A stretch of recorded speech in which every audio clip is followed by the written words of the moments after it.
2026 IPL season ఉత్సాహంగా సాగుతున్న వేళ బెంగళూరులోని చిన్నస్వామి స్టేడియం వేదికగా జరుగుతున్న టికెట్ల దందా బట్టబయలైంది. ఏప్రిల్ 17న వెలువడిన నివేదికల ప్రకారం రాయల్ ఛాలెంజర్స్ బెంగళూరు మ్యాచ్ల కోసం నకిలీ టికెట్లను విక్రయిస్తున్న ఒక భారీ రాకెట్ను పోలీసులు ఛేదించారు.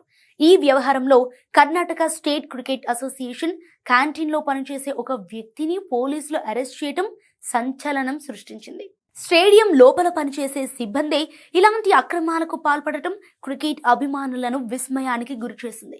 నిందితుడు టికెట్ల అధిక డిమాండ్ను ఆసరాగా చేసుకుని అమాయక అభిమానులను నకిలీ టికెట్లను భారీ ధరలకు విక్రయిస్తున్నట్లు విచారణలో తేలింది. అయితే ఈ దాడుల్లో పెద్ద మొత్తంలో నగదుతో పాటు నకిలీ టికెట్లను కూడా పోలీసులు స్వాధీనం చేసుకున్నారు. సో ఈ ఘటనతో చిన్నస్వామి స్టేడియంలో భద్రత అండ్ టికెట్ల పంపిణీ వ్యవస్థపై నీలి నీడలు కమ్ముకున్నాయి.